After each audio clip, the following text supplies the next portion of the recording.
Yeah, Growth 95. On a watch anya na ọ ga-ahụ ihe wo olulu nọ na Nkwu-Mba a na-ekwu okwu ya. Yes. Ihe wo olulu nọ na Nkwu-Mba a na-ekwu ya ejigidere ya. Na-ekwu etile ya n'elu tie n'ala tie na house. Ekwuole ka gọọmenti agbata ọsọ enyemaka. No way. Learn the deep. Learn the distance. Here almost 25 feet from up here to down. Ugbu a orile na-apụta na main road. On watch ya, lekwe na main road. Lekwe ebe ọ nọ mbụ. Lee culvert anọ nga. Lee ka ukwu nọ n'ala, oridana ka ukwu nọ n'ala. Enwere ka oridana already, aya ke nọ n'ala mishiga ebe a. Ke nọ na down now, almost 25 feet down. Then lekwe culvert. Oshile na culvert here, orile. Na-abịa ọpụtaziala na main road. Even nga m na-evidio ga ihe a risk ka m take gị. Lekwe main road. Lekwe main road. Lekwe main road. Ke oke gara Amaraku. Ebe a na-ake gara Amaraku. Machine akpụdaga gị na-achị ugwu St. Dominic akpụdaga. Oshi Amaraku. Ke ụzọ gara Amaraku. Lekwe otu oshi tụtụrụ ya ụzọ. Na-eri ya. Lekwe the main road. You watch on close to the main road. Here wo primary school Nkwu-Mba. Ge watch anya here ụzọ Amaraku. Ke wo otu oshi agaga ke kwa ụzọ gara ụmụ ebi. Yes. Ke ụzọ ụmụ ebi. Ke ụzọ ụmụ ebi. Gawara ke Nkwu-Mba. From there ge gbago ke ụzọ awụrụ ụmụ ele village nke a after ụmụ ele ụmụ dị Emeka. Mbano mwebi kozo koroga wobolo isala Mbano straight. Yes. Ke kwane the Catholic Church in Nkwu-Mba. Ke Catholic Church in Nkwu-Mba. Yeah, the Catholic Church in Nkwu-Mba. Ke kwane signboard nde ebeke paisa. Uzine shage ebeke paisa. Ofeze.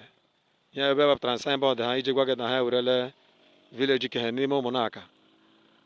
Ke kwa n'ụzọ na-eshi aga ebe ụlọ ha ke shike na-aga ego ebe ke paisa. So watch anya ọfụma ihe awụ ekwuola elu kwu ala. Ihe awụ dị ụzọ very small time n'obere oge na-egbu oge.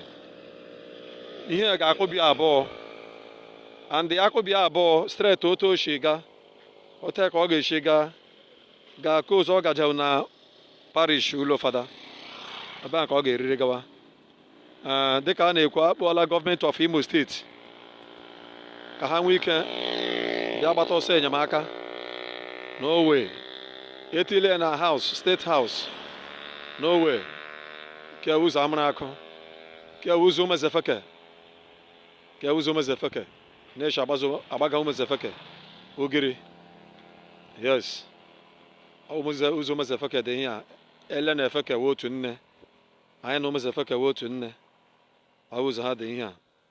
Nwanne asị ihe ọjọọ egbu otu onye. Lekwanụ the detail, current detail of otu ebe a siri dịrị. Ọ na watch ọ na-ahụ ndị ọkada otu esi ha agaga. So onye eji emega ihe awụ na a na-ekwu ya lekwa ihe a dị forestry. Ihe a forest. Gọọmenti mapụrụ out ebe eji mee forestry. Iwọchị oshi ndị a ihe forestry. And the forestry ndị a ọnụzighị enwezi onye take care of it. Ọ bụrụ na take care of it, this forestry kwesịrị ịbịa. The gọọmenti dị mapụrụ ebe a out for forestry kwesịrị ịbịa mara na erosion, a heavy gully erosion destroy ga ihe ebe a. Lekwe ya o ruola eruo na main road. Ihe eji bụpụta ihe na ebe ị hụrụ ihe osisi ebupụtara ebe a wụ len nke onye ndị isi Amaraku abịaga. Mana gị lee anya ugbo ị ga-ahụ na ofu len ka agbagazi. Ofu len ka agbaga. Very small time na ọ ga-apụtazi kobie main road. Ya were bụrụ ya.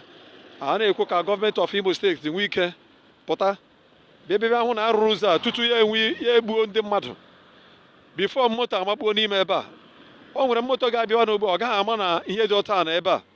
Ọ gaghị ama na alaka mmadụ na ebe a. As I'm talking to you, here they are 25 feet, almost 30 feet down. Lekwe nke ori brala. lekwe nke oribrela covet anọ n'ala na nke main road ihe o krota main road oriwarala some days ago rikpuo ya n'ime gị na-ele gị na-watch ya otu o si agaga so ihe awo ihe a na-eti ka gọọmenti bịa hụ otu a ga-esi mee ya biko etekela m risk ya nga o buru ibu ndewo na ọ na-anwụchule ọ bụ otu o siri dịrị ọwụta ya maka ebe a dị ndewo nọ